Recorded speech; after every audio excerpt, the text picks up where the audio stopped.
much, Thomas. Thank you very much for you all coming to the final plenary at 10 to 5 when the sun's shining and we've had a busy couple of days. And thanks really firstly for the opportunity to come and speak. You know, it's incredibly inspiring to come to Malmö for me, and I think most of us here in the room. And I think we share in Manchester quite a lot of what I've had the opportunity to see in Malmö these last few days. It's not the canals that are lovely to go and have a run down, although we have canals in Manchester. It's not the football team. You might know Malmö is the most successful Swedish football team of all time. Manchester, we have a similar record. It's not those things. And it's certainly not the level of greening. You know, Manchester is not as green as Malmö. But I think the thing that's come through really strongly for me is the attitude, actually. It's the people, and it's when you talk to people in this room, there's a real determination to do something and to make a difference. And that, for me, is what really inspires me. You know, Manchester's got a long way to go to be as green as Malmö, but I know that we have the same passion and commitment. So thank you very much for the opportunity for me to be inspired. And thank you very much for making me feel under even more pressure than I feel when I'm with the Grow Green project team, actually.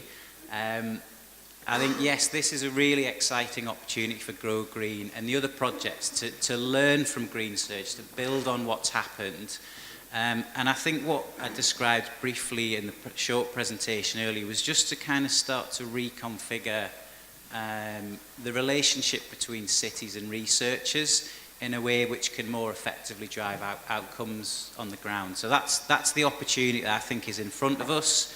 It's the opportunity that Maria outlined yesterday. And I'm just going to share with you really three things really which are important to me about the way which we achieve that reconfiguration. The first thing I just want to share with you really is how do cities and researchers build a relationship, an effective working relationship with each other. You know, Grow Green, Urban Green Up, Connecting, etc. They've all got cities and researchers in them. And what I would kind of encourage as a first step is go and talk to people in your local town hall if you're a researcher, or vice versa if you're a policymaker. Organisations don't work with each other. You know, an organisation is a thing. People work with each other. And you have to take the time really to understand the people that you have in your local municipality or your local university to get to understand what is it that you both interested in as people, as professionals. Do you share the same objectives? Do you talk the same language? And a really important test for me that I've applied before I've started working on projects with people is, can you go to the pub together and have a laugh for a couple of hours? That sounds like quite a flippant thing to say, but you're potentially going to be working together for 12 months, 2 years, 3 years, 5 years. And if you can't share a couple of hours in a pub, having a drink and a bit of a laugh, then you definitely shouldn't be thinking about a 5-year project. So there's something there for me about, you know, can you connect with people both on a personal and professional level outside of the scope of a discrete project. And I'll just move in now just to kind of give you the last couple of points really as they relate specifically to the Grow Green project. And this first point really is about capacity within cities, within municipalities, to be able to effectively participate in these kinds of projects. And Manchester City Council are the lead for the Grow Green project. They're the coordinator. I'm the project manager for the project. And I'm going to tell you something which isn't really all that replicable actually for cities. And the reason that Manchester is leading came down to a bit of luck, actually. July 2015, I was the head of environmental strategy for Manchester City Council. We'd just finished writing the green infrastructure strategy. I moved out of the town hall to set up the climate change agency in August, September, and I said, what shall I do now then? I've had 11 years in the town hall. What does a climate change agency do? We've never had one of those. And the call for Horizon 2020 opened, and we had the capacity, we had the time and a bit of the expertise to think, well, shall we develop an application to Horizon 2020? And we led it, I led it, the development both of the project and the consortium. And that's very, very rare, actually, to have that level of capacity.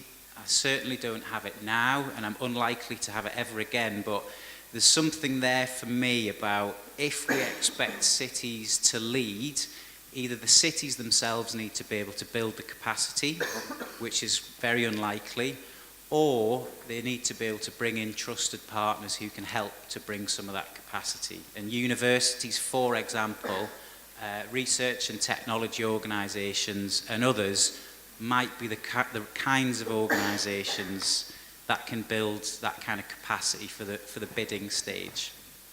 And the other thing, while we're talking about capacity within cities and municipalities, is once you get beyond the bidding stage, you've got the small matter of delivering an €11 million project for 5 years. And you won't be surprised to hear me say that municipalities don't have spare people sat around waiting for projects. Manchester has about 35% less staff now than in 2010, and about 40% less budget, thanks to central government funding. So there aren't people just kind of sitting around waiting for things. So one of the things we've been able to do for Grow Green is we've established a core project management team, 3 staff, plus me working on the project part-time. So you've got just over 3 full-time equivalents in Manchester. And we also have the support of Technalia. Technalia colleagues are somewhere in the room who are also providing some of that kind of central capacity to drive the project. So, there's kind of very practical things that are required to make these things happen. And the last thing I'll just touch on briefly is how do you actually go about developing a project as a city, and how do you reconfigure that relationship between policymakers, practitioners and academic partners? I think the experience that we've had in some projects with the universities, there's a kind of hierarchy of expertise where the university can potentially come in and say, we're the experts, thanks, good to meet you, we're going to tell you what you need to do in your city. It's not always the best way to start a conversation, but that's how some of them start. Equally, it's not very good to just say, well, we're the city, we know how to do things, so you're going to do what we tell you to do. So you've got to find a way to reconfigure that relationship where you respect each other's expertise. When it goes wrong, you get the kind of response that I get sometimes, where the university invites me to go down and talk about policy challenges, areas of research that are needed, and I'll pose a question, and they'll say, Jonny, that's the wrong question. So, it goes back to the earlier point, really. You've got to be able to find those individuals that you can work with, where you have common objectives and a common language. But practically, how did the Grow Green project come about? Well, it came about from the cities working out what their challenges were.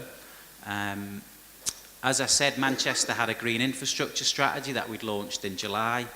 And the first thing we did is we went to talk to other cities that had similar commitments. So I went and spent half a day with colleagues from Valencia to understand what their objectives were.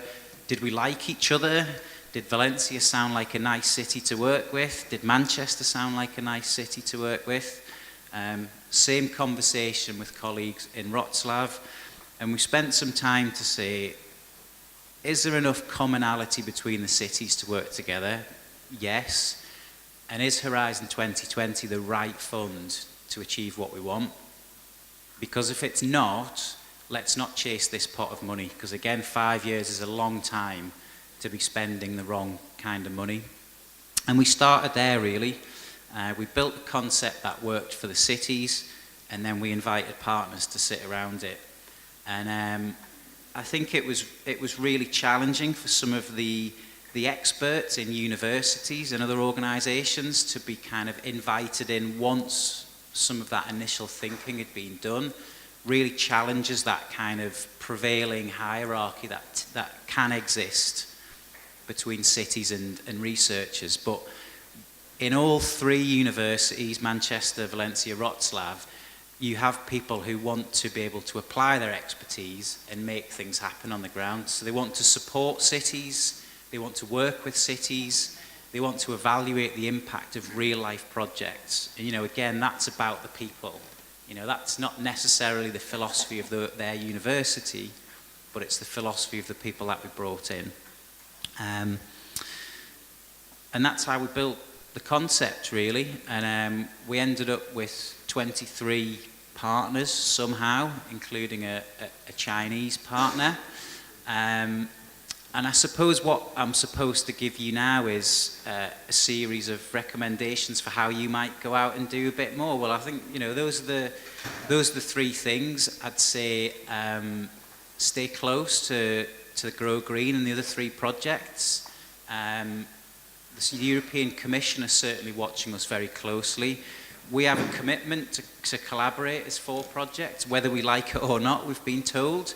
And there'll be some really honest collaboration about and conversations about what does work and what doesn't work. So stay close to those projects to see what emerges. But, go and talk to people in your municipality, go and talk to people in your university and see whether there are any opportunities for you to do more, because there's certainly funding out there if you've got the right ideas. So good luck, enjoy, and hopefully see you all again at an event like this sometime soon. Thank you.